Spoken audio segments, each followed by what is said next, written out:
They've won Tonys and Oscars and Emmys and Grammys. There's no red carpet because they're home in their jammies. From Melrose Place to Broadway to Janeway and her crew. Let Seth and James bring all the stars to you. Anywho, they're entertaining everyone, so who's gonna grouse? Just sit right back and you'll hear some tales on Stars in the House. Well, it's the Christine Pedi edition. We're calling it a Pedi party. It took me so many decades of being alive on the planet with the last name Pedi to come up with the term Pedi party. And I'm ready. To all my guests, I forgot to tell you guys as you join me, please bring a beverage. Mine is Maker's Mark on the rocks in a Tom and Gerry glass. And for those of you who don't know me, I host the Dueling Divas on Sirius XM Radio with Seth Rudetsky every Saturday. And I'm here sitting in for Seth and James. So we're having a Pedi party, and a show that I was associated with forever, it seems, was Forbidden Broadway. A funny, funny show, a spoof of the current Broadway season, the stars, and the styles and the cultural changes in the theater. It really put all of that under a microscope, a very funny lens. And I was involved for like a decade and a half. So I decided tonight, to bring the funny boys on board. Probably the gentleman I spent most of my time in Forbidden Broadway on stage with. And we want to raise what I call funny money for the Actors Fund. And everybody really needs to know how important the Actors Fund is, because it's not, by the way, that is a Christmas tree. Don't judge me. Anyway, the Actors Fund helps actors in our, and other people in our industry who are in need. But it's not just financial need. They're helping me with social workers and with affordable housing and with issues that I have with medical condition I have with my eyes. So I'm a recipient of the generosity of the Actors Fund and of your generosity. So throughout the show, feel free. There's stuff to read to show you how to donate, and we really, really welcome your donations and appreciate it. So I want to start with the first person I did Forbidden Broadway with in New York City, my New York debut. It was with, drumroll please, Brad Oscar. Brad, are you there? I feel I'm alone in my dark apartment. Like I am here. Yes, and you look like I've conjured you up. Earth to Tilly, come in Tilly, Earth to Tilly. It feels like a seance. How are you? I'm fine. I'm in Hell's Kitchen. Where are you? I'm in Hell's Kitchen as well. I'm right on, yes. And it has such an appropriate meaning these days, doesn't it? Oh my God, it's sort of eerie, especially at night when it's so quiet, you know? I used to feel proud to say Hell's Kitchen because it really wasn't hard living here. No, I still love living here, but yeah, it's strange times. Oh gosh. So you and I met in 93 at... Yes, when you came in down at Theater Beast, we used to call it Theater East. I never knew that. I know it was the Comedy Sewer. But didn't we call it Theater Beast? Because Theater East, exactly. But you had done, when you came into the New York production, though, you had been doing Forbidden, right? Elsewhere for a while, because you came with quite a reputation, young lady. Oh, I mean, we knew, we knew that was, so even though you were making your New York debut in the show, you'd been doing it for a bit. I've been doing it since 91 on the road, and I found my journal. And I only write in my journal when I'm on the road or on vacation and miserable, or miserable. On that particular journey, we were 104 days on the road, mostly one night stands. Yeah. But it was 30 years ago, like 2 days ago, that I did my first Forbidden Broadway performance, and I found that out like 15 minutes ago. Wow. I suddenly stopped and did the math, Right. And so going into Theater East was a big deal. Yeah. And we ran, after I joined the company, a whopping 8 weeks. No, wait a minute. Yes, in October, and we closed like New Year's Eve. Of revisionist history. No, we ran a year. We did like 3 different versions together, and then we closed. Honey, you're dreaming, sweet angel. Christine Pedi, As I Live and Breathe. No, I came in October. Okay, I'll give you that. I came in October, and we did do an edition. We did do new stuff for sure. We did the Christmas edition, and then we did a new production that opened at the beginning of '94. Exactly, we were all excited. Oh, but that was in LA. No, then we went to LA that summer after we closed in New York. Oh, God, help us all! I have to. I'm gonna. Well, only because we were the company that.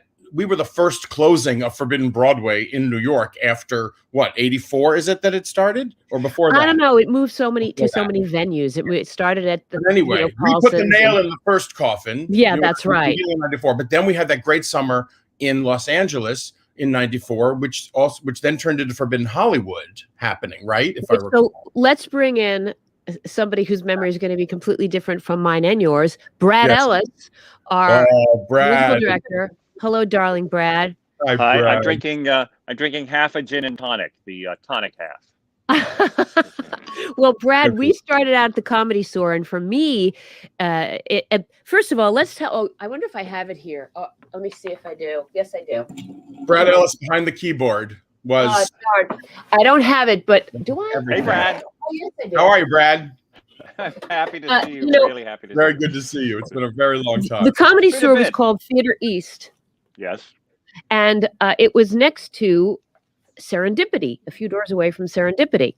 And so they had the famous Forbidden Broadway Sunday on the menu. And that was put on the menu in like the early 90s or late 80s. It took them until 2019 to come up with... You've got the ice cream. The Forbidden Broadway Sunday. How about that? So you can get this. And it makes it. Hamilton doesn't have an ice cream. Hamilton doesn't have an ice cream. They don't have an ice cream, not at all. And we were there. I remember Theater East because it had a smell, and nobody could identify it.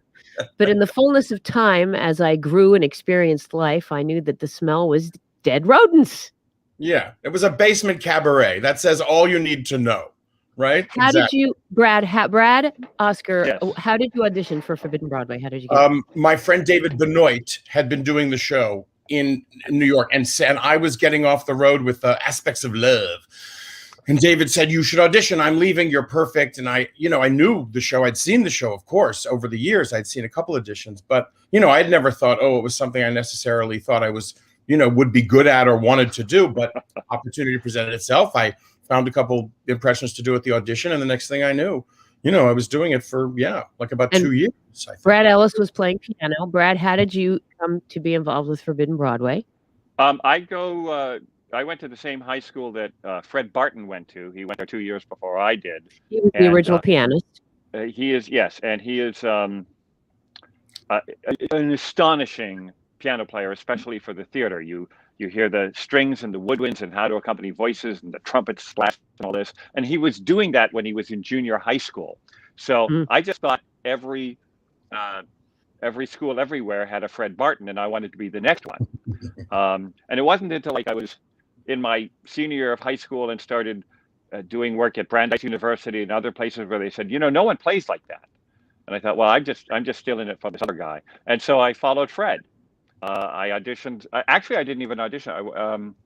The Boston company, there were auditions, and I was playing for my friends Tony DeBono and John Friedson and a few other people. And Fred just sort of asked, "Have I ever seen you before?" And I said, "Well, I went to the same high school as you." He said, "Stay by. I want to see if you can play some of this trickier stuff."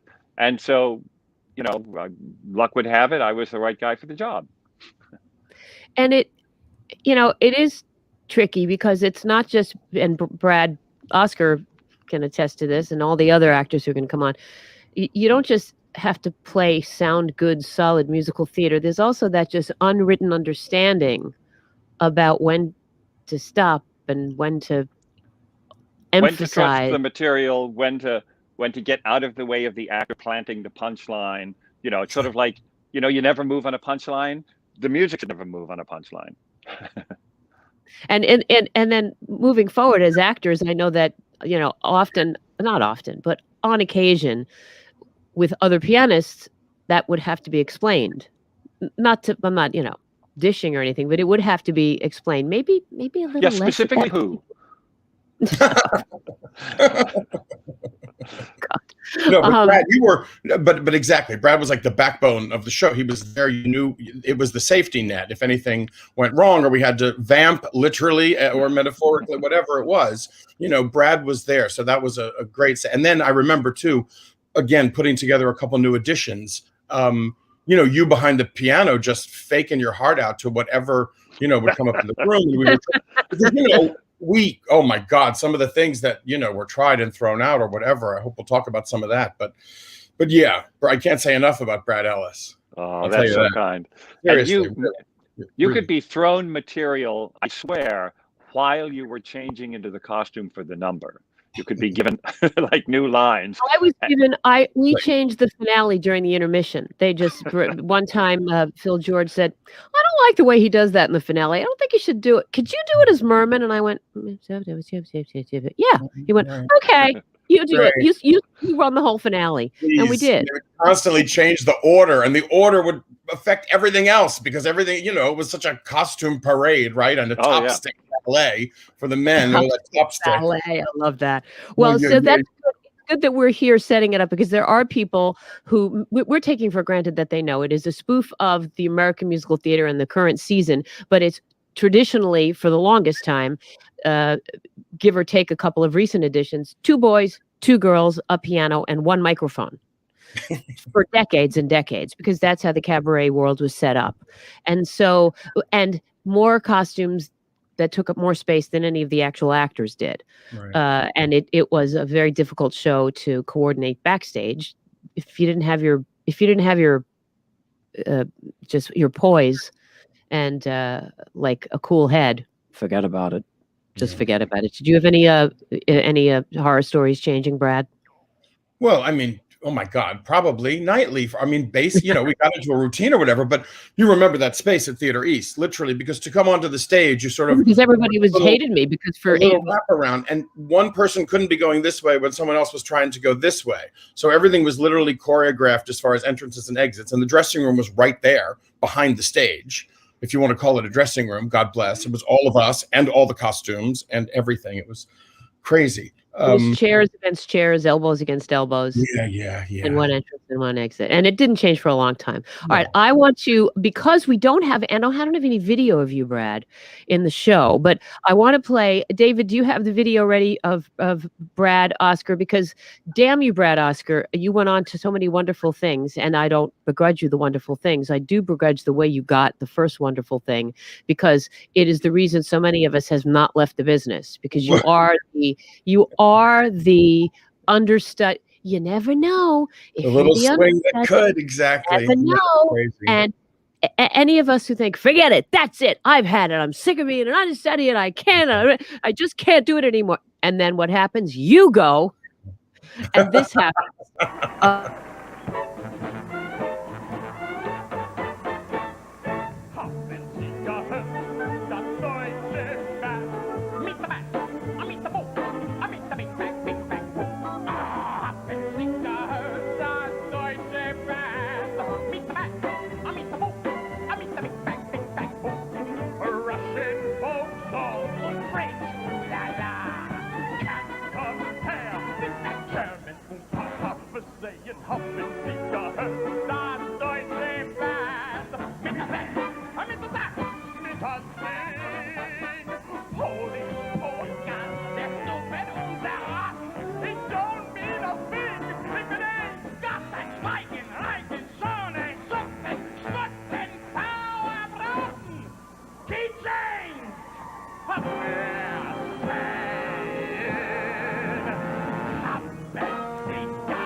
That's Hitler. Remember Times Square? They gave me a little lump in my throat, you guys.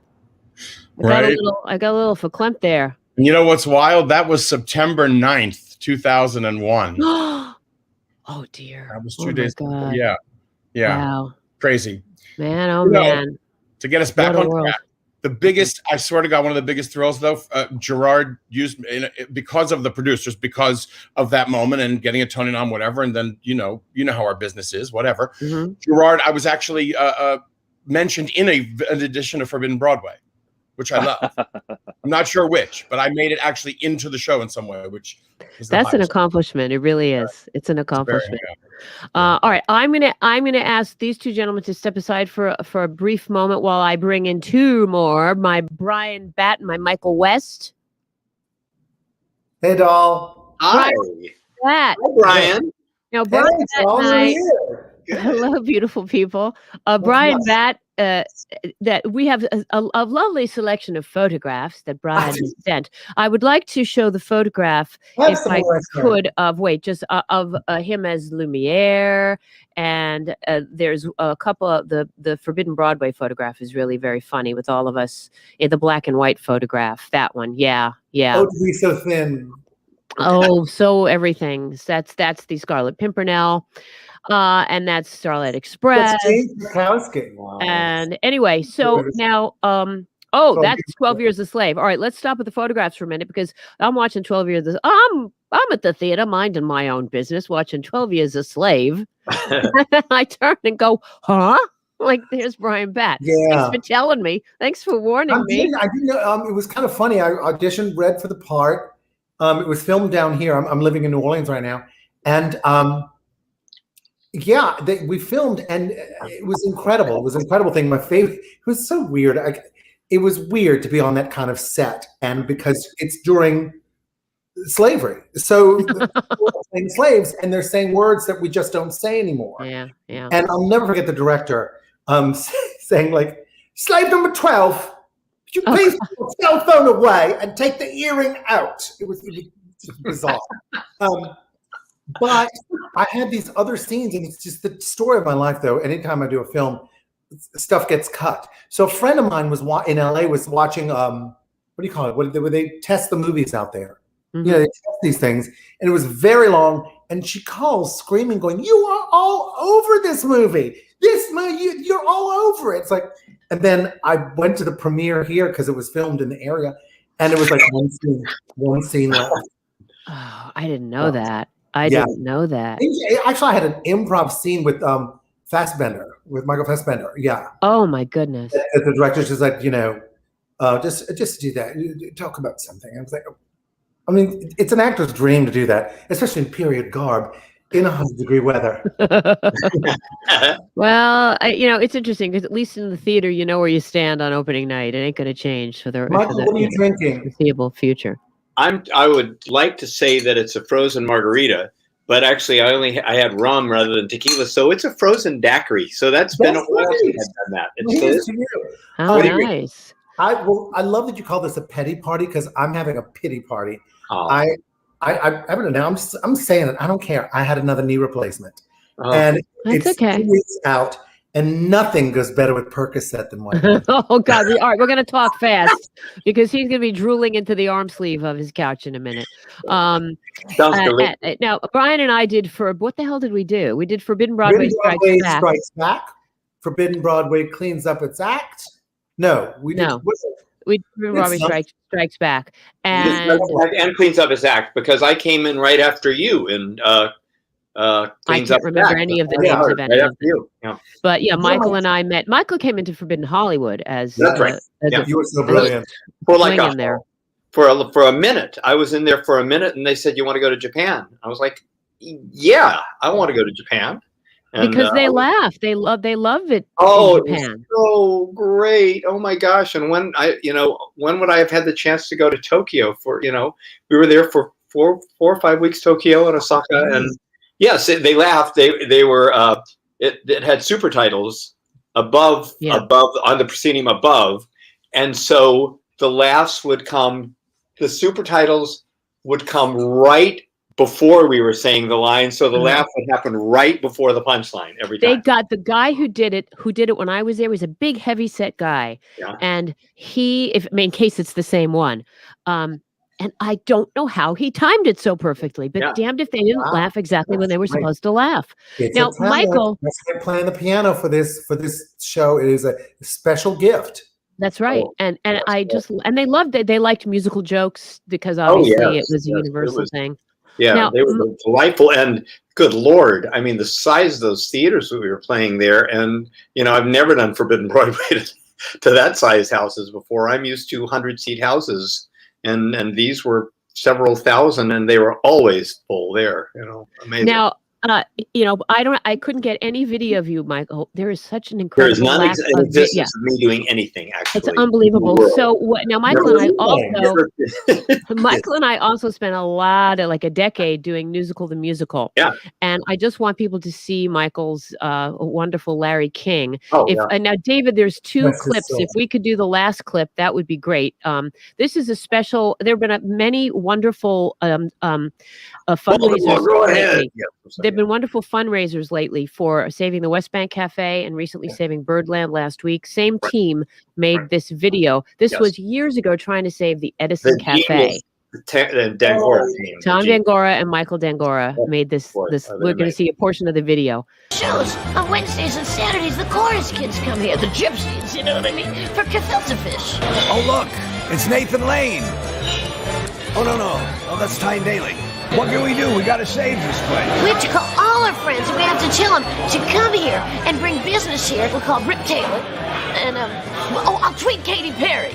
Bud Abbott, I could call him. Oh, I'll tweet SJP and Matthew. Oh, they'll definitely help. I'll send a twat to Mayor Koch. Oh, darling, he wouldn't know what to do with it.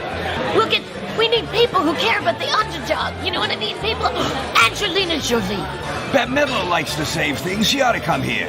Bette Midler? She's a Jew. Well, just tell her it's a highway. People need to come in and sign the petition. They gotta get loud. They gotta sing out, Louise. You know what you could do? What? You could write to the mayor. Oh, Louis B. Mayor. No. The mayor of New York City. Oh, I'll do. Who is that? I think it's David Dinkin. Well, Jackie Hoffman was a featured performer in that. She played waitress. She played the waitress. Funny. I can't tell you the number of condolence messages I got the morning that Larry died. Like, you're the first person I thought of. He died. I missed his death. Oh yeah, he died last week. Yeah. I didn't know. Yeah. How appropriate that you're telling me. Horace Leachman and Cicely Tyson. You mentioned Forbidden Broadway cleans up his act, and I opened the opening number of that show. I had to do Rudy Giuliani. Oh, sure. Me too. Oh, God. Wow. All I did was just this little kind of speech impediment. Yes. That's all I could do. It was before this, But yes. The guy and the whole what we could do with him now if we were doing it. Oh my God. Yeah. Holy cow. I mean, he was a rich character in his own way then, but geez, what you could do now. Oh, for heaven's sake. Some of the weird things we were asked to imitate. Like, I remember one time when it was, what was the play? It was with George Grizzard. It was the Albee play. Yeah. It was a Delicate Dallas. Yeah. And they said, okay, Bryan, you do George Grizzard. I'm like, how do you do George Grizzard? And because I went to see the play, then all I remember was George, because you were Stritch. It was to set up you as Stritch. Yeah. Donna English and I, and she was, Rosemary Harris. And all I can remember is the character, what he did physically was play with this change in his pocket. Uh-huh. That's all I had. That was all I could do. All right, I'm going to tell you I have somebody who's going to tell you George Grizzard's story. So I want to join us right now. Jason Graae and Gerry McIntyre, my Forbidden Hollywood cohort. Hi, Gerry. Hi, Jason. Hi. Jason, honey, do you remember when George Grizzard came to see Forbidden whatever in LA? Do you remember? All right, I'm going to start the story. You and I start the play in the audience, and we're very loud patrons. Yes, and we are very loud. I'm sure it was George Grizzard because he was in the audience. And I'm sure it wasn't George Hamilton? No, it was George Grizzard. I'm sure it was. You're so smart. He was yelling at us, and he was mad, and he was mad at you. It was Philip George. I'm sure it was in LA, and Linda Day George, no? Because our improv was so realistic, it was, and we were playing a bickering couple, And he complained out loud. And I don't think this happened in New York, Bryan, because we would have remembered that, right? Yeah. There was no bickering couple in New York.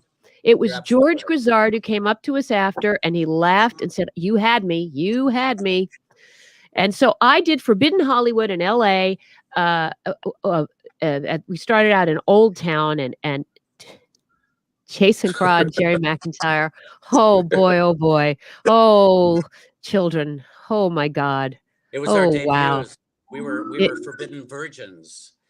That's right. Yeah. Suzanne Blakely and I had done it before with Brad Ellis in New York, and Marilyn Pasikoff. And it was it was one of the rare odd abnormalities of Forbidden Broadway, where it was, not 2 and 2. Yeah. There were 5 of us. Yeah. And he went through every possible Hollywood. Let me see if we have to show you. Now, David, I want you to play this, but please stop it when I tell you to stop it, because I don't want you to go all the way through, because I don't think I could handle too much of it. It is the Oklahoma, the Otadeo. Just go.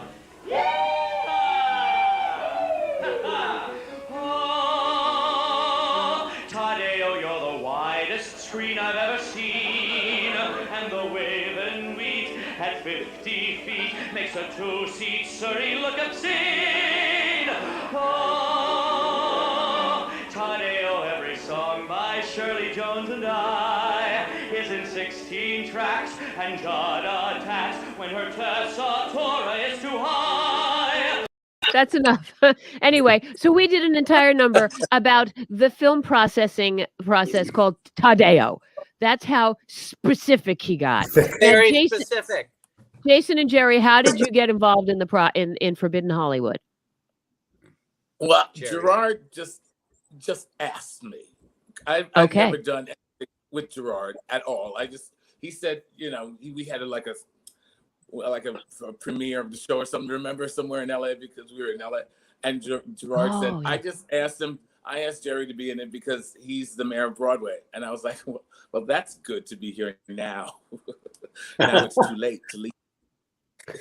But that's how I got it. And then all of a sudden, Jason and I have to do all these impressions, and we call them impression lights. We did the best, but we were hilarious. And you were darker. You were the darker impression light. I just want to look at, where the hell is Forbidden Hollywood? I remember I saw it in New York, and I'll never forget, who was it that did Falling Apart Again? It was Suzanne Blakely. That was just, Suzanne Blakely. God. And the arm fell off.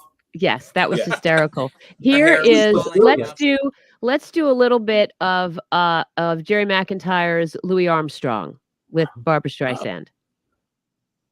Hilarious. Shut up, Barbara. This is Louis. Hello, Louis. Barbara, it's nice to let me guest star in this song. This movie really needs you. You're unsurpassed. Thank you, Louis. Barbara, but miscast. Does it show? Barbara, and you're humming someone numbing, and your style is wrong. So please shut up. Barbara, shut your trap. Barbara, cause I've owned this song with you. Boy, it's puzzling. Cut me some slack.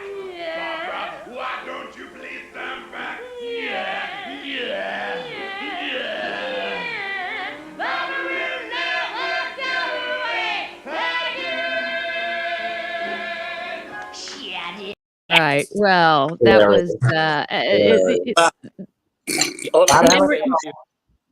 a 5-show weekend that kills you. A 5-show weekend of that show. Well, there's only 4 people on the show, and that would be why. That would absolutely be why. You remember we had at the Coronet Theater in LA. It was so exciting to do Forbidden Hollywood, out in Hollywood, and we had swamp cooling back there. That's right. They didn't have air conditioning. We didn't have air conditioning. They had this swamp cooling thing, which was very peculiar. I'd never even heard of swamp cooling before, and I hope to never hear of it again. But that was our clothes. We couldn't make our costume changes in time because our clothes would stick to our body. Oh and my God. we'd like have to roll them off. Alexa is telling me that it's time to bring in Dr. Lapook, who is going to talk to us about the situation out there in the world. You know what? Dr. Lapook is running a couple minutes late. Just okay. I'll let you know when he's here. Absolutely, yes, please do. Okay, that's great. That's great. So how about we look at I want to see. Let's see. Let's go back to a Forbidden Broadway number. There's a Swan Lake in there somewhere. Oh God, that was funny. Let's look at a little Swan Lake. Oh God. I think I have to do that shirtless. No one should ever see me shirtless. Did I give you Swan Lake? You look fantastic, Bryan. I remember. Oh, look who's talking. Oh, there's so many shirtless numbers. You're very kind. You're very kind. So many shirtless numbers. The prince of Chelsea. Then Siegfried says, what is next to see? Oh, Dick says, let's do some ecstasy. Then after Roxy, they dance till dawn. They twist and shout, and they get it up. $5 off. Eternal love. I'm Bernadette Peters, eternally cute, and I'm reviving Annie Gets Your Gun. I'm Bernadette Peters, but watch out, I'll shoot 100 holes in Annie Gets Your Gun. That wasn't supposed to be there. That was an edited. No, anyway. Okay, so yeah. I'm trying to look at all the other topless numbers we have. There were so many. There's a picture. There's a picture of Jason topless in the ghost number. We did a ghost number. I mean, while we're on the subject, my Patrick Swayze was. There you go. Whoa! Yeah, there you go. Yeah. Memories, Jason, of what would happen at that exact moment on stage.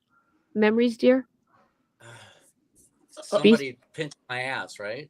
No. I used to sit there. You used to make your boobs dance. That's right. I remember that. And you used to make your pecography. You used to make your pecs dance, and I would sit there under my breath as Demi Moore go, "You're really hot. I really like that. Do it again. Do it again." And I would just do these just like guttural things. And I think my main punchline is Patrick Swayze, because there was nothing about me that even resembled Patrick Swayze. But my main punchline was Demi. Demi. Lay him in the aisle. Who are you again? And Gerry's moving over, it was fabulous. Hilarious. Oh my God. That's the impression I could do. I don't know how I found that. I was like, oh God, I can do one. Let's bring back in the Brads. That makes it very simple. Let's bring back in the Brads. Say hello to everybody. Dr. Lapook is Hey, here. friends. Oh, Dr. Lapook is here, so we have some business to take care of and some important things to talk about. Can I change my ice? Do I have time to get more ice for my name? Yes, you have time. You have time. So I'm waiting for Dr. Lapook, and there's magic happening. Hi, Dr. Lapook. How are you? Meet you. Thank you kindly for forwarding a letter from me to your wonderful father-in-law. You're welcome. Who was a source of great inspiration to me recently when I was going through his book. Was a source of great inspiration to me, and I wasn't expecting it to inspire me the way that it did. I knew it would inspire me as an artist, but it was just very meaningful to me. Thank you. And for those of you who don't know, she's talking about Norman Lear, who's my father-in-law. Norman Lear is his father-in-law. Now, Norman Lear's 98 years old, right? Right. So here's what I want to talk about today. And forgive me if you've gone over this because you're on the show all the time. But I lost a dear friend this week who you might have remembered. Did you grow up in New York? Yeah. So do you remember Sonny Fox from Wonderama? Oh, did I ever? Yes, I absolutely watched Wonderama going. My sisters, I have 3 sisters, Judy, Nancy, and Corinne, and we were all texting back and forth about Sonny Fox and Let's Have Fun and Wonderama and all these. So Sonny Fox was a dear friend of mine who I met at Forbidden Broadway because I misdialed a phone number looking for an animation workshop, and I dialed one number off, and it got me Sonny Fox's phone, but I didn't know it. He called me up to say, "You misdialed, but you happen to be in a show that I love," because I'd mentioned it, thinking I was leaving a message to the animation house. And he said, "And I'm coming to see it." We became fast friends, and I sang at his 70th, his 80th, and his 90th birthday. And this is why I want to talk to you, because, he was not as mobile as he wanted to be, and he had macular degeneration. He had a lot of the things that happen as you get older, but his mind was as elastic as ever.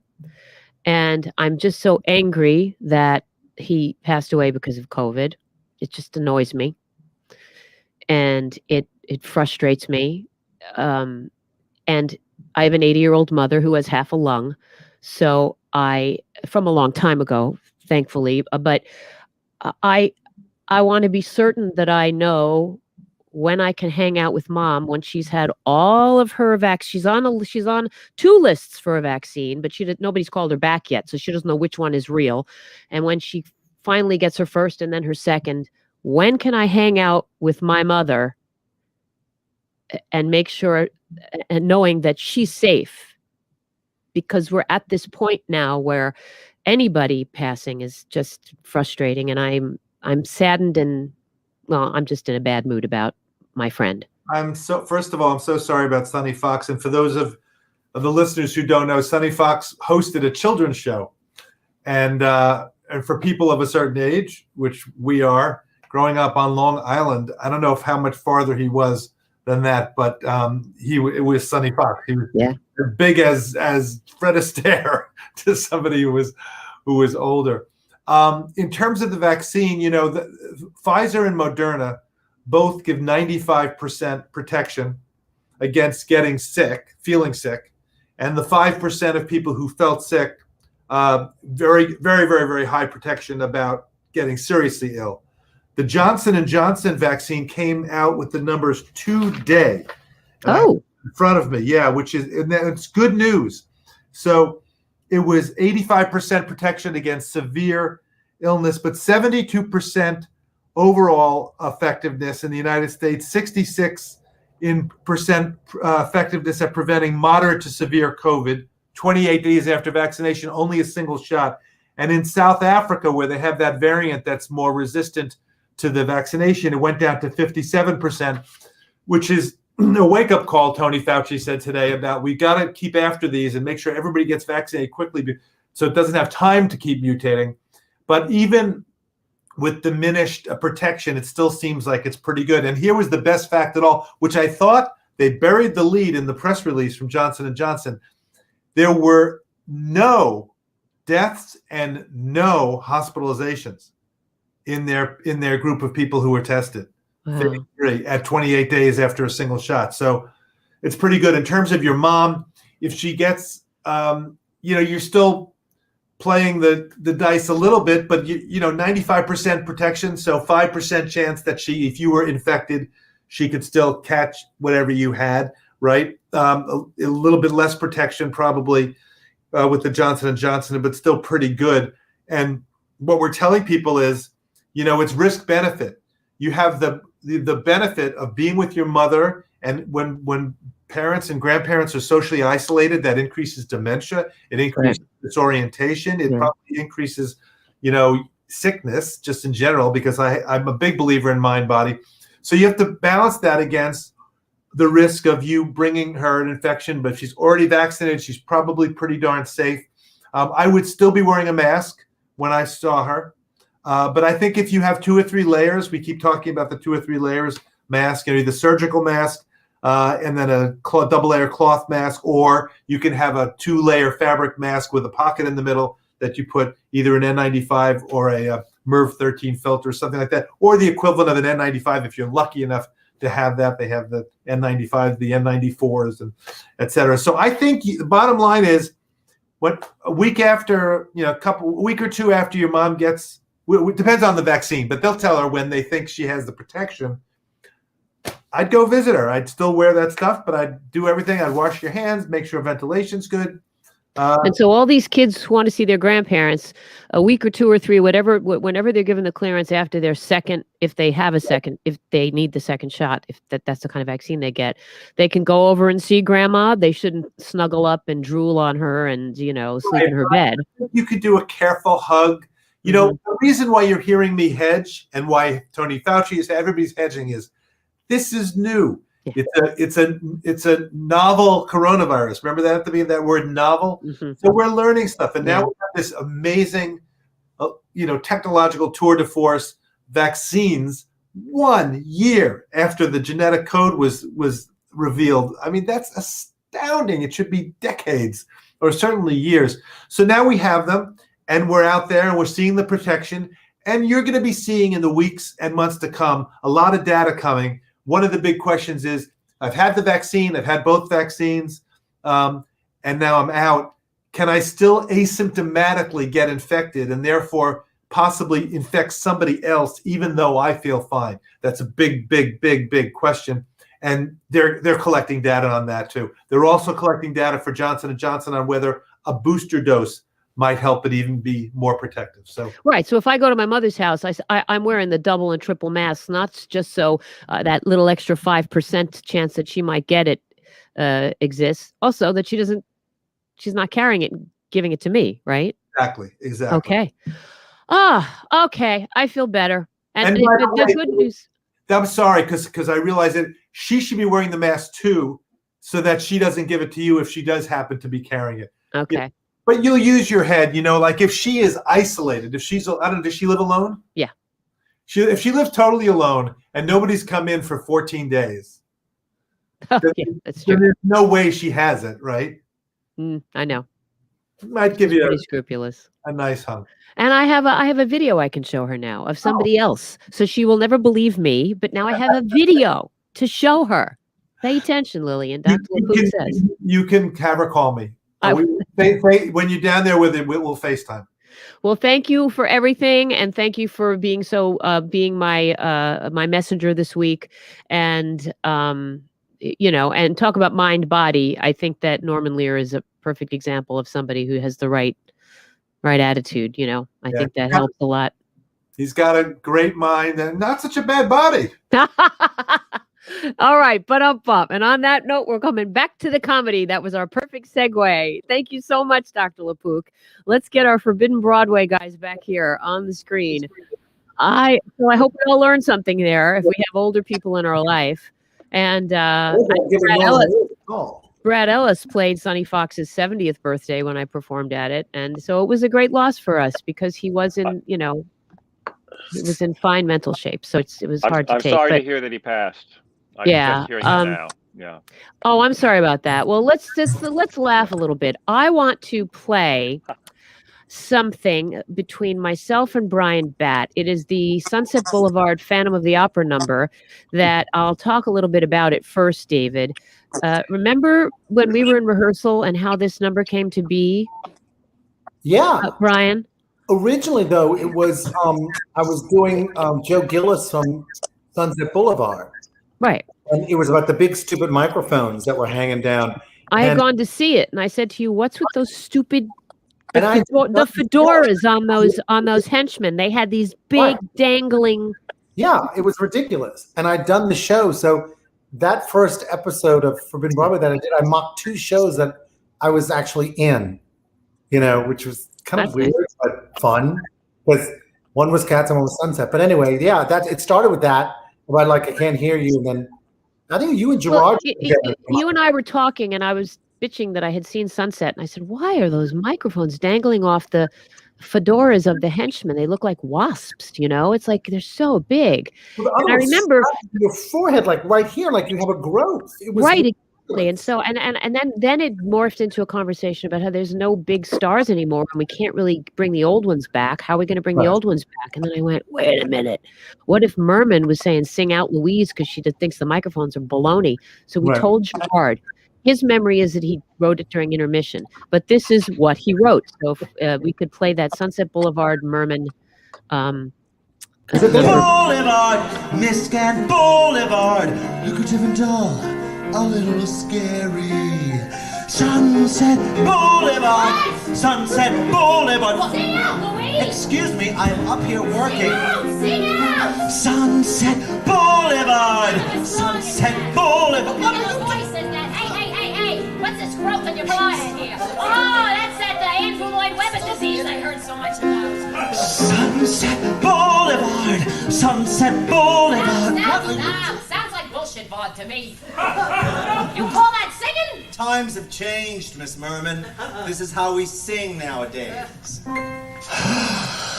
I keep singing though my voice is air. I keep going when there's nothing there. There's a big black lump inside my hair. You wonder why? I'll tell you why.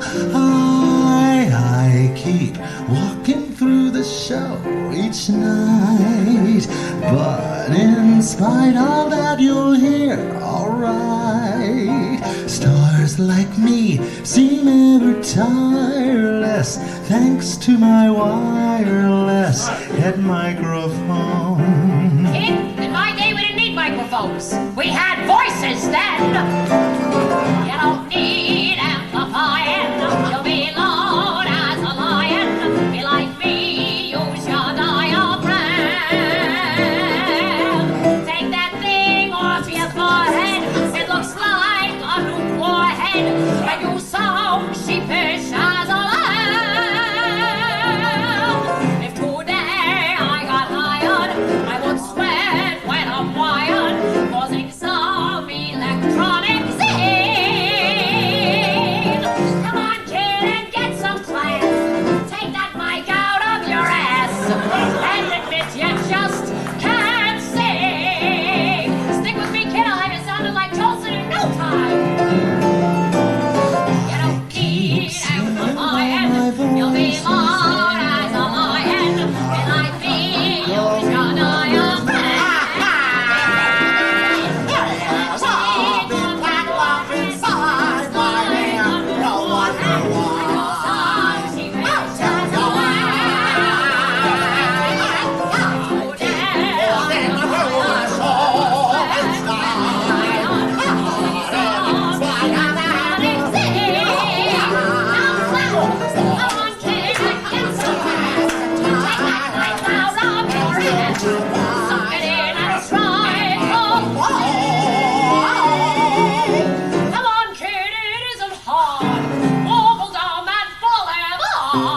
Sunset Boulevard. That's the Merman way to sing.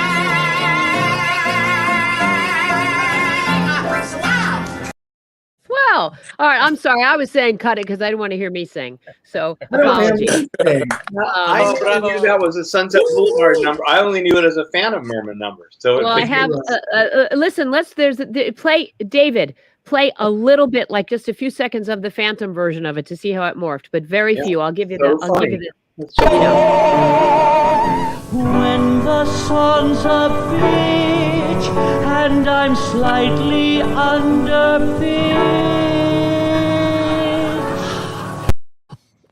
Oh well. Anyway, there's more there, but anyway. There's nothing better than an underpitch. Et cetera, yes.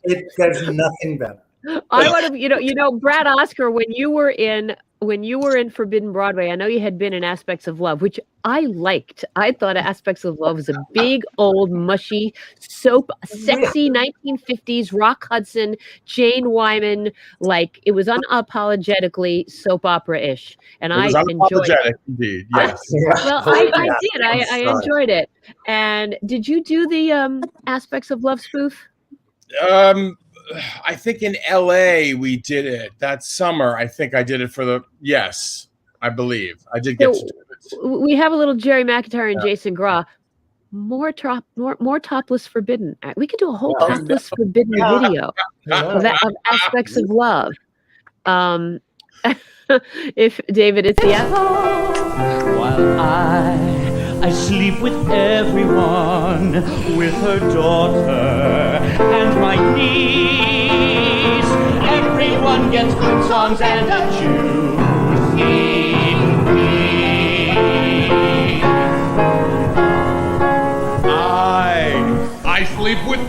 everyone with your girlfriend. With your dad.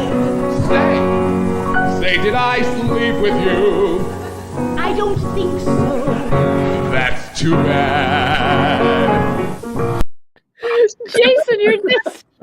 That's the show. It's a great. That's a great. It's all about Jason's face looking down. Oh my Was God. that from, okay, I have a question. Was that from closing night? I don't think so, because I think there would have been more laughing. Closing night, yes. Gerry and I dropped trow behind that sheet. Michael West, Yeah, I've done that number many times. I did it. I don't think I ever did it in New York, but I did it many times on the road. And I probably shouldn't tell this story, but I'm going to anyway.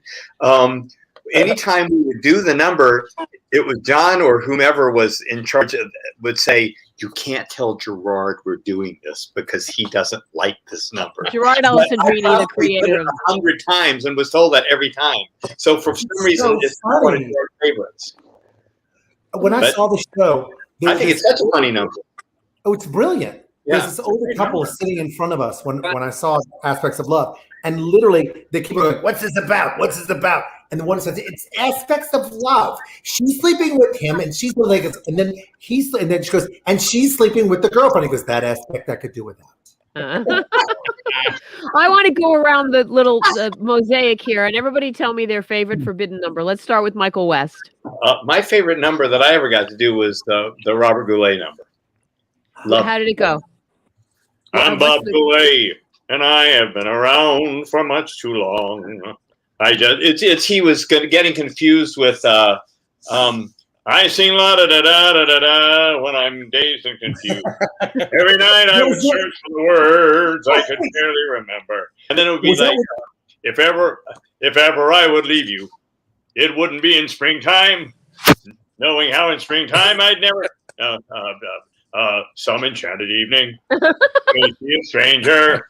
You may hear her call you across a crowded room. Yeah, that was. I adored that number, and we were going to put it on the album, and he had just passed away, so it never made it. Damn it. But I got to see. Let's show the picture of Bryan Batt in the beautiful gown. I got to see Bryan Batt opposite Robert Goulet. A lot of people did when. You look like Rosemary Clooney in that dress. The Clooney. Beautiful. He was the loveliest man, but he would alter lines and say stuff. And they were funny and they were great, but they weren't a cue line for this or the lights to change. So I would have to go, George, did you mean to tell me that that did the line that he was supposed to say? Now, Bryan, I got to tell you, a friend of a friend who knew him well, who was his dresser, called this person after he had gone into Lacage and said, "I don't think even I can save this." Oh my God. Brad Oscar, do you remember we did one of those Broadway by the Years and Robert Goulet was doing the opening. He was going to sing If Ever I Would Leave You, okay? Because we were doing Broadway 1960 whatever and Camelot was running. Christine, so you directed it. Okay, so there we are. Exactly. We're all in the wings, okay? And that's right. Sorry, Bryan. And we're all in the wings, and we're all memorizing lyrics to these obscure songs from 1962 that, and the show's got to start, okay? And Robert Goulet was out first because it was his day off, and he wanted to be the first one on so he could go home. And he's talking and talking and talking, and we're just all of us just mulling around, mumbling our words and our lines to our songs, wanting the show to start. And we're like, oh, what is he doing? And oh my God, oh geez, what the hell? He's talking and talking. And then suddenly, if ever I would, and we all went right to the proscenium, totally unprofessional, opened up the curtains, shut the hell up, stopped bitching, and just listened. Yeah. Because it was still glorious gorgeous. voice. Glorious. I cried every night I was on with him when he sang a song in the band. Yeah. I was like, I didn't have to act. I was like, Jesus, listen to that. Oh my God. Hey, Brad Oscar, what was your favorite Forbidden Broadway number? Oh gosh. Wow. Well, it's funny. What I remember is because I was part of, I guess, putting together 2 or 3 new editions in that short period of time. the things that didn't go so well. Numbers that literally only lasted like a night or two. And I have to tell, I mean, this is what Stars in the House is all about. And Christine, then I'm not sure if you were in the show then or not, but it was the end of, it must have been sometime in 93, or maybe this was for the 94 edition. So this is the end of 93. Of course, the plague of AIDS is with us, and it is reflected. Oh, sweet angel, I was in the number with you. Okay, good. So you know what I'm talking about. So, Do I ever? Angels in America. She was Annie. I was Annie. I thought so. Exactly. I thought so. And Craig Wells, Daddy Warbucks. And I was Roy Cohn. But let me set this up. So the deal is there's so many plays about AIDS, Broadway, off-Broadway. We're dealing with the crisis, whatever. So the piece was that Daddy Warbucks is bringing Annie to New York to see a show. And Annie says, you know, but Gee, Daddy Warbucks, how can we be off Broadway? Why can't we be on Broadway? You know, and it's because, well, Annie, a lot of the plays deal with subject matters that, you know, shouldn't be, you know, you can't see or whatever, blah, blah, blah. What are we going to see, Daddy Warbucks? And then, but he explains that Angels why in America. Yes, he can't take you to see Angels in America, but then somehow this morphs into Daddy Warbucks singing HIV. Oh my fucking hell! and we did this maybe twice. I'm not kidding. Okay, but let's face it, satire, you've got to walk that line. Boy, you walk and step on it and beat it. One of the maybe the 2 nights that we did it, the gay men's the chorus was in the audience, was there watching the show. Oh, no. So it was a true springtime for Hitler. Yeah. So that I will never forget because you just, you know, you can't beat that up. But do you remember, Brad, that he would go out and go, why can't we be on Broadway? And he said, well, Broadway's changing. We're going to see Angels in America. A play about angels? That sounds fun. Well, it's about something more, Annie. And then we turn, and Suzanne walks out, though. At one point in this thing, Suzanne walks out dressed like, what's her name, as the doctor with the short hair. She looked like her in a doctor's jacket. And then Kathleen Chalfant. And then you walk out and go. As a Roy Cohn. And I had to do Roy that. Cohn. Whatever.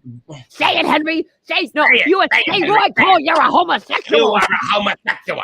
Exactly. I'll have you disbarred. It was like a Rudy Giuliani cut. Well, I was doing Ron Liebman. God bless. Ron Liebman, that iconic performance. After that, Annie starts crying. Yeah, then he starts to cry. He went, "It's okay, Annie." It was breathtaking. And having to wear an Afro wig and do a Last Jam number as Gregory Hines, also for 2 nights. So wait, let's play the Water World just for a moment, David, just for a split second, because this was the Water World number from Forbidden Hollywood. Brad, notice there's a set. There's a set. Okay. Not Mylar curtain, just not a Mylar curtain. Sorry, no, we have 3 steps. It's a set. Which one is it, Christine? It's Water World. I believe that Did I put it in there? I don't have that one. Okay, I might have just said no. Nobody should have to sit through water. I might have changed my mind, but there was an actual build a Stairway to Paradise. That might have been the Stairway to Paradise. Okay. First of all, do we have any donations to talk about for the Actors Fund of America before we continue our? So this Yes, is all. if I put them in the private chat, can somebody read them? Oh yeah, there's a private chat room. Can Jason has them too. Oh, I what? have a text of them, so I can read you what Dave sent. Okay, speak loudly and tell us what some of our lovely, generous patrons have given to the Actors Fund. Are you hearing me okay? Yeah. All right. Christine, saw you at the Gem in Detroit ages and ages ago, where I learned, do I shave? Do I splash aqua velva on my head? I don't know the original words to some Broadway songs thanks to you. You have brought so much joy to the world. Bert from Wisconsin. Oh, I know Bert. He gave us $25. Tonight, thank you, Bert. Thanks, Bert. Tonight's tribute, it's the cheese capital. Yes, Tonight's tribute is to Christine. This is my 45th contribution to Stars in the House. Yeah. My favorite ones are when Christine rules my daytime mental health on Sirius XM. Hugs, Mark from Massachusetts, $50. Thank you, Mark. Kristen from Ohio, $15. Thank you, Mark. And then the last one I have is Forbidden Broadway was the first show I saw in New York City in 2005. I remember having such a fun theater experience. Thank you, you brilliant, talented, smart actors. Well, Joshua from Orlando, you're welcome. That's beautiful. That is You get beautiful. $50. All right, let's continue. Brad Ellis, what was your favorite Forbidden Broadway memory or number, if you can make it a memory? Actually, first thing that comes to mind is you and you, Jason, and you, Gerry, all do. I love the Hollywood part. All doing triplets. I have it. Play it. Play it. That was my favorite too. It was good.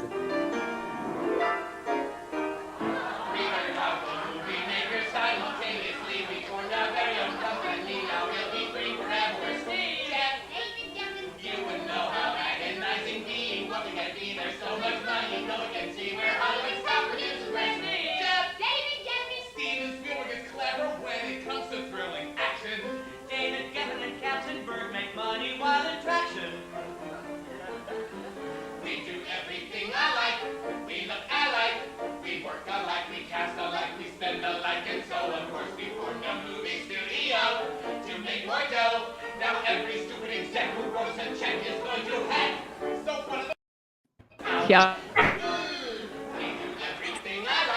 That was fun. We work alike, we cast alike, we spend alike, and what is more, we hate each other very much. I hate E.T. We're sick of jokes on what an onion is to tell us apart. I animate films to thrill you. I animate sharks to kill you. I animate stars with high tech. High tech, high tech. Oh, I wish I had a gun, a little gun. It would be fun to shoot the other two, and we only one.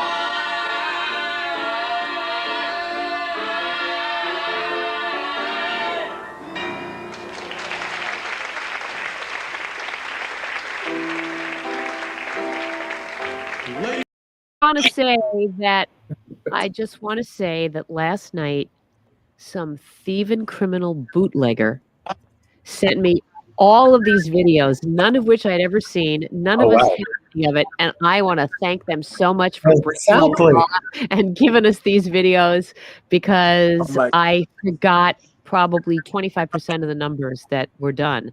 And that happens all the time, of course, the stuff that just got kicked to the curb. So, you know. All right, Jason, what's your favorite? Jason Graae. Thinking about He's muted himself. He's muted himself. You muted yourself. So I can't hear you. Nope.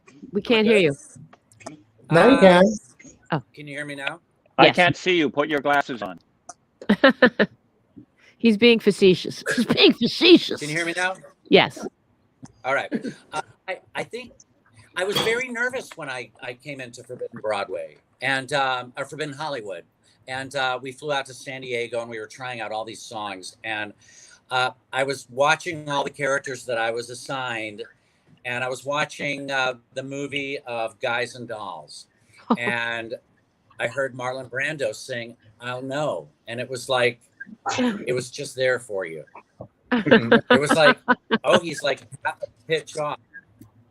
It was fantastic. And I was so relieved. I was like, that I can tap into. And so Marlon Brando was kind of my path into Forbidden Hollywood, because you and Suzanne were you knew what you were doing. You were so far ahead of Gerry and me. And you know, we were finding our way. And so Marlon Brando was kind of my first thing. I will say we really workshopped a lot of songs. My Danny DeVito was the worst ever. Macaulay Culkin. Oh God. Who will cast this little boy actor? I'm so blonde, I never could. So I can't remember how it went, but it was a low point. And you know, Gerard would try them out. We would try them out, and you know, we would do them, and then he would move on to the next. But he and Phil came up with so many songs. I probably one of my favorites of all that didn't last a long time was Showgirls. Oh, I hate you so much. I hate you so much.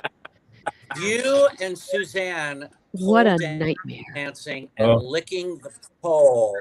And you guys, I had a line. I actually played like the choreographer, and I came out and I said, "Okay, girls, put a little ice on those titties." And it was like the silence was deafening, but we loved it so much. What? Brad Oscar. When I first got cast in Forbidden Broadway in New York, I was in Denver and I got the script. It was Camel Lounge. Okay. It was Camelot with Robert Goulet. And it was apparently me and Susanna's topless showgirls going, doing the busty month of May. Okay, the chorus boys are gay, but see that straight guy there in the front, eyeing my country girl type smile. He's thinking something vile. Yeah, and I sat in the middle of Denver, and I screamed, "No!" And that was one of the first things we rehearsed when I went to New York City. And we did it. We recorded it. That's on that third album. Oh God Almighty! Number is on volume 3. And we wore plastic boobs with pasties. Yeah. Okay, I gotta shed that. Okay, so Bryan, Batt, what is your God. There's so many. Brad, I love how you brought up things that went by the wayside, or also typical endings. Like if they didn't know how to end a number, I would just say, "How about you knee me in the balls and I fall down?" There were a number of literally the Footloose number, and there were several other numbers that ended up with me getting kneed in the balls and falling down. My favorite number, I think, was "We're Freaky" from Lion King. Yeah. That was it was so much fun because that was the hugest hit. And like, how are you gonna make fun of this? And it's like, I'm gonna take it. I thought it was Gerard wrote it and Philip played it, and I said, well, I remember asking for electrical tape and stuff to play with my face. Then he did the Andrew Lloyd Webber number. I was going to mention that. And I remember saying, Gerard, I think I know what I want to do with this. And I went backstage and got scotch tape and did the Pee Wee Herman thing where you take the face and like did this eyes and like the bull wig, and it was like a gargoyle. What was the song? I don't remember. We'd done a couple. What is Memory. I remember something like Memory when I was on top, or I had all those hit shows on Broadway and all that stuff.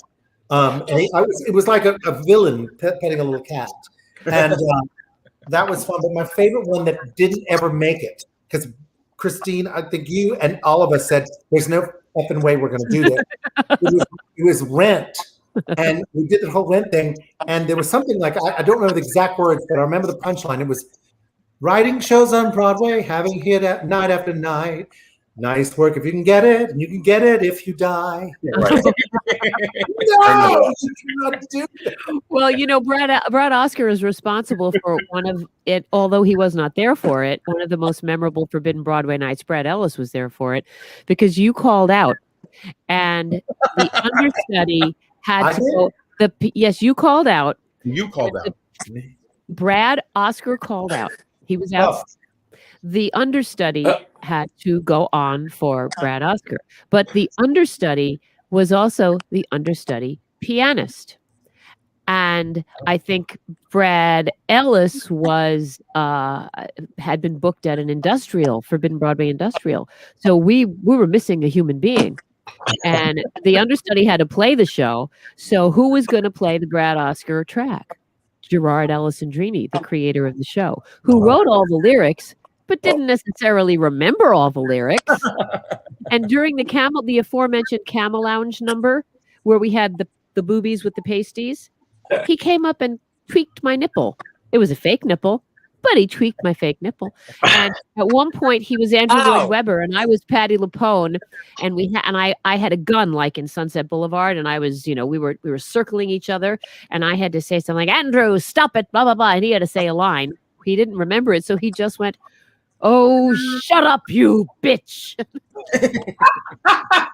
And then he lost his voice by the end of the night. You remember that, Brad? No, you weren't there, Brad. Actually, I forgot. You weren't there. It was all your fault. But anyway, yeah, it was all because of Brad Oscar calling out. It started this like domino. And then we did the Tommy number. Gerard had no voice left.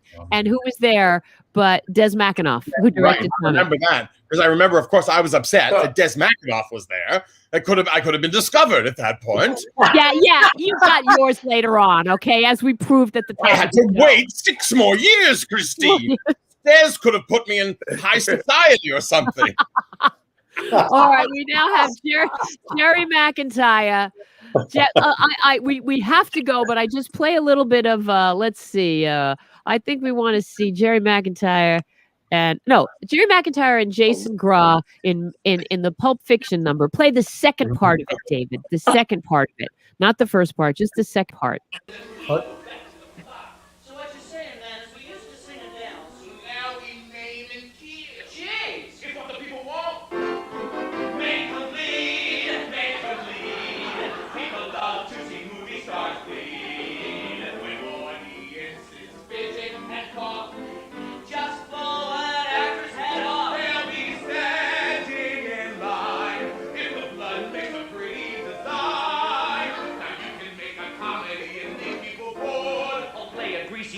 And end up ignored.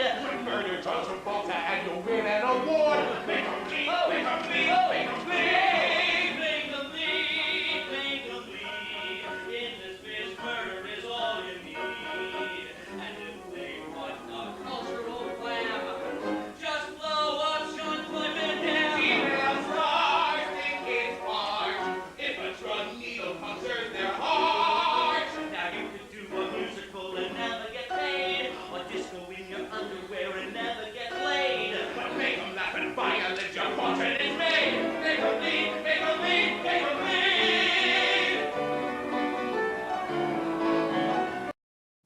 bleed. Anyway, they then proceed to take the Uma Thurman, whatever, dummy. She did the show.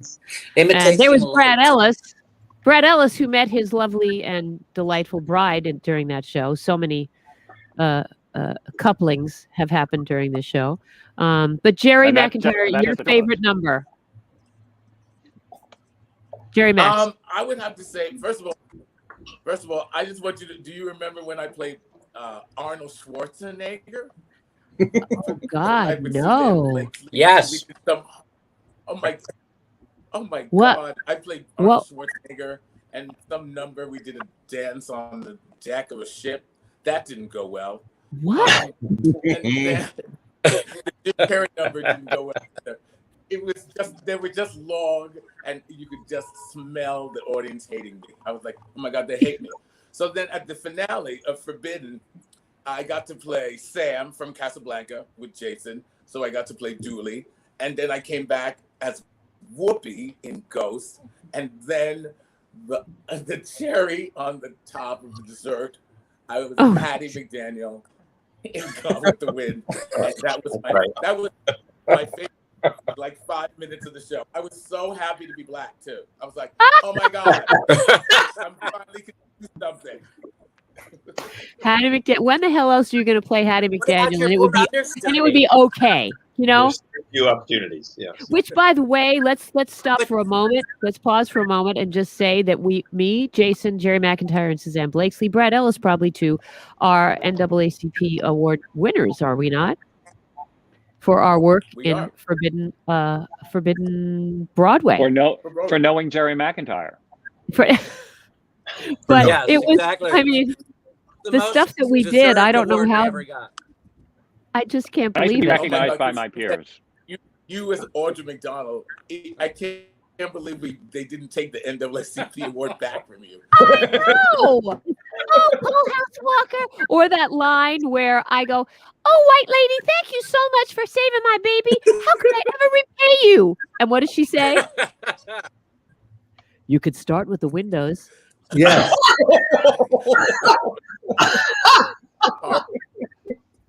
It's comedy. Yeah.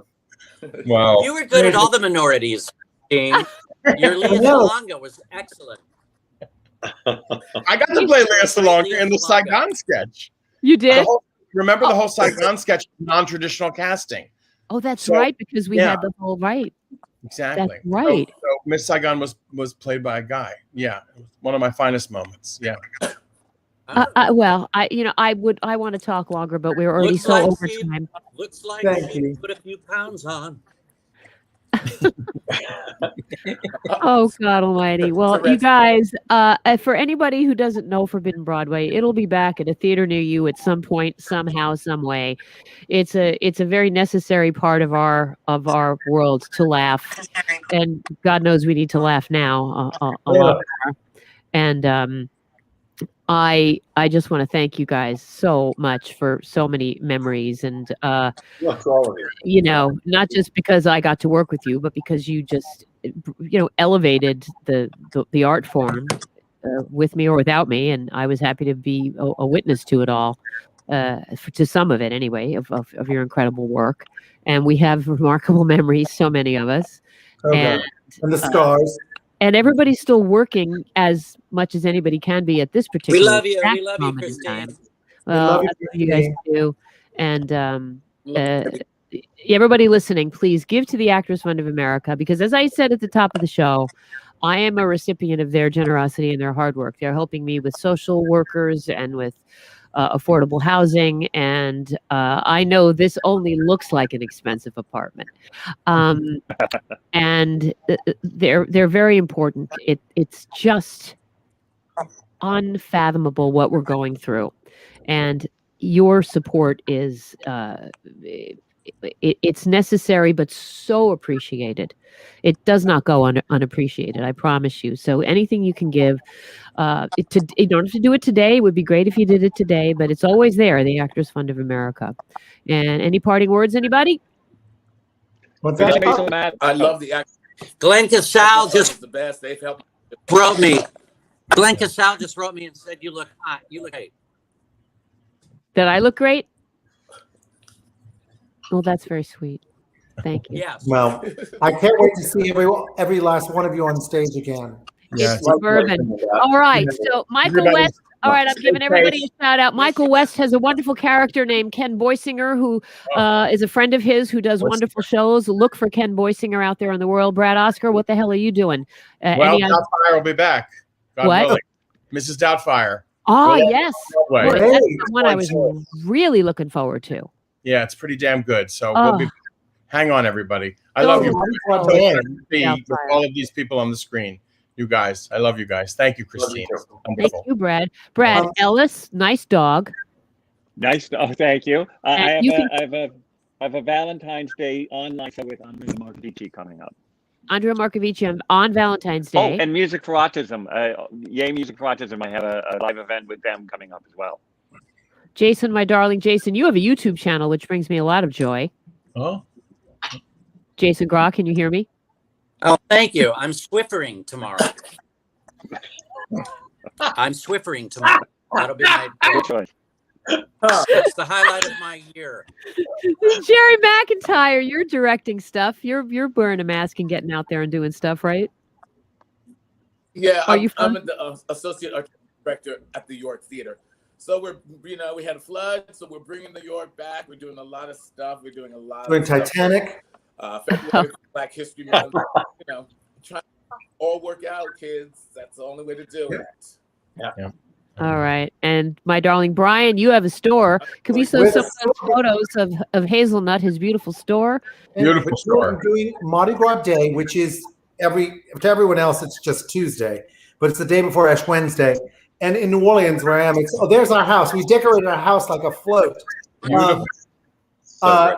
whole thing called Crew of House Floats. All these houses have decorated their homes like floats, and the people are going to have a map, and they're going to safe distance walk through the neighborhoods, and we're going to throw beads from the house. So instead of the floats moving, the people will move. The people will move in their own little groups safely. But the day on Mardi Gras Day, the Tuesday, whatever it is, day before Ash Wednesday, I'm actually hosting a segment for Good Morning America on Mardi Gras. So on that whole thing, so check it out. Oh, that's fabulous. Thank you, everybody. Give generously to the Actors Fund. Thank you. Thank you, everybody. Thank you to Seth and James. Thanks to everybody at Stars in the House. Sorry I went over. Thank you so much, you guys. Love you. Bye. Bye, everybody. Bye. Bye.